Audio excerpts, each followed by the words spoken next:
Welcome to another video. आज का जो हमारा टॉपिक है वो हम करेंगे drugs for the heart failure. हमने हार्ट फेल्योर के 3 जो है ना लेक्चर्स अपलोड कर लिए हैं, जिसमें हमने पहले मैकेनिज्म पढ़ा था। पहले हमने पढ़ा था कि हार्ट फेल्योर क्या है और उसके टाइप्स कौन से हैं। फिर हमने कंपनसेटरी मैकेनिज्म पढ़ा। फिर हमने ड्रग स्ट्रेटजीज की थी कि हम कौन कौन सी ड्रग्स यूज़ करेंगे। हमने उस स्ट्रेटजी में क्या था कि एक हम वो ड्रग्स करेंगे जो इन डिक्रीज वर्कलोड करेंगी हार्ट पे। ठीक है, workload on the heart decrease करेंगे हम, वो पढ़ेंगे ड्रग्स। और वो करेंगे ड्रग्स जो पॉजिटिव आयनोट्रॉपिक्स होंगे। ठीक है जी। अब हम स्टार्ट कर रहे हैं आज ड्रग्स, जिसमें हम पहले पढ़ेंगे angiotensin converting enzyme inhibitors, angiotensin receptor blockers and अल्डोस्टेरोन receptor antagonist. ये जो तीनों ड्रग क्लास हैं ड्रग्स के, वो जो हैं ये क्या करते हैं कि रास रेनिन एंजियोटेंसिन अल्डोस्टेरोन सिस्टम जो होता है उसको एक्टिविटी को रिड्यूस करते हैं। ठीक है जी। अब हम इनका देखते हैं। इनको हमने डिटेल में एंटी हाइपरटेंसिव ड्रग्स करके रखा हुआ है एंटी हाइपरटेंसिव ड्रग्स में, बट आज हम इनको करेंगे कि ये as anti hypertensive drug as a heart failure में कैसे यूज़ होती हैं।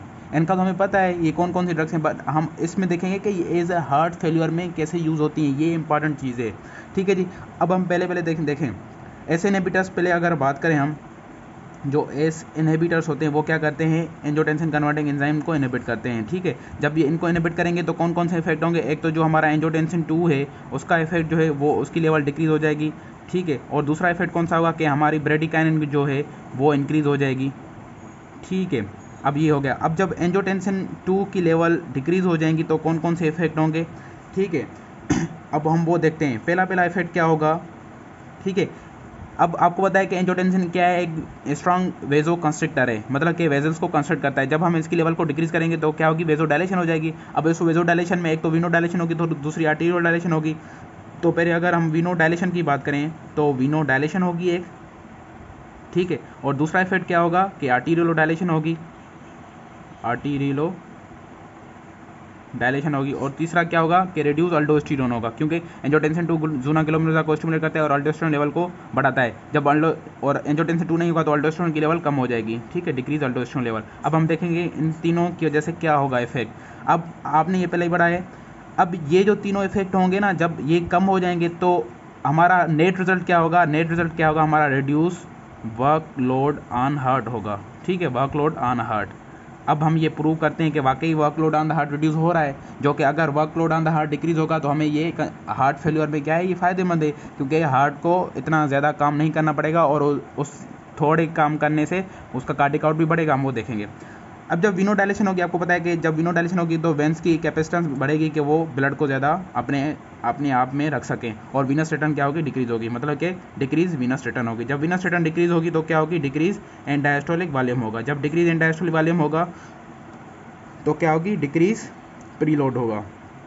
ठीक है, जब डिक्रीज प्रीलोड होगा मतलब कि हार्ट को कम ब्लड पे जो है ना फोर्स लगाना पड़ेगा, मतलब कि एक ये पॉइंट होगी और दूसरी पॉइंट क्या होगी कि रेडियस जो होगा वो डिक्रीज हो जाएगा। ठीक है, हार्ट का क्या हो जाएगा, रेडियस हो, क्योंकि ब्लड कम आ रही है, एंड डायस्टोलिक वॉल्यूम कम है, वीनस रिटर्न कम है, तो रेडियस कम होगा। और अकॉर्डिंग टू द लेप्लास हम क्या पढ़ा है, pressure is directly proportional to the tension upon the radius. अब जब रेडियस कम होगा तो उस कम रेडियस पे हमें टेंशन जो है वो कम लगाना पड़ेगा कि हम प्रेशर जनरेट कर सकें। लेट्स सपोज हमें प्रेशर कितना चाहिए, कि हमें प्रेशर चाहिए 100, मीन आर्टीरियल प्रेशर कितना, मतलब मीन प्रेशर कितना चाहिए, 100 milligram mm of the mercury चाहिए। ठीक है, अब वही 100 mmg ऑफ मर्क्यूरी अगर रेडियस बड़ा होगा, लेट्स सपोज रेडियस बड़ा है और वही प्रेशर, हमें ज़्यादा टेंशन लगानी पड़ेगी ना, हार्ट मसल को ज़्यादा कंट्रैक्ट करना पड़ेगा। बट अगर रेडियस कम है तो उसी 100 mmg ऑफ मर्क्यूरी को जनरेट करने के लिए हार्ट को कम टेंशन लगाना पड़ेगा, क्योंकि रेडियस कम है। ठीक है, इस फार्मूले के मुताबिक तो टेंशन क्या है, हार्ट को कम लगाना पड़ेगा, तो कंट्रैक्टिलिटी, थोड़ी कंट्रैक्टिलिटी में, क्योंकि हार्ट फेलियर में क्या है, हार्ट की कंट्रैक्टिलिटी रिड्यूस हो गई है, वो पुअर हार्ट हो गई है। ठीक है, उसकी कंट्रैक्टिलिटी रिड्यूस, तो मतलब थोड़ा ही कंट्रैक्ट करेगी, थोड़ा टेंशन जनरेट करेगी, बट उसकी वजह से प्रेशर हमारा क्या होगा, अच्छा जनरेट होगा और कार्डिक पुट हमारा मेंटेन रहेगा। तो वीनो डायलेशन से ऐसे हार्ट फेलियर में हेल्प करेगा एंजियोटेंसिन 2 की रिड्यूस होने से। अब आर्टीरियल डायलेशन से क्या होगा कि डिक्रीज टोटल पेरिफेरल रेजिस्टेंस होगी। ठीक है जी। अब जब रिड्यूस टोटल पेरिफेरल रेजिस्टेंस होगी तो उसमें हम क्या होगा कि डिक्रीज आफ्टर लोड होगा। ठीक है, जब डिक्रीज आफ्टर लोड होगा तो हार्ट को क्या करना पड़ेगा, मतलब कि ये हार्ट फेलियर में कैसे हेल्प है। अब इसको ही फिर देखें, pressure is directly proportional to the tension upon the pressure. अब देखें डिक्रीज आफ्टर लोड है, आफ्टर लोड मतलब क्या है कि हार्ट वो लोड जिसके अगेंस्ट हार्ट काम कर रही है, अगर हम इस आफ्टर लोड को कम करेंगे तो हार्ट को क्या करना पड़ेगा, कम टेंशन लगाना पड़ेगा कि उतना ही प्रेशर जनरेट कर सकें, ठीक है ना।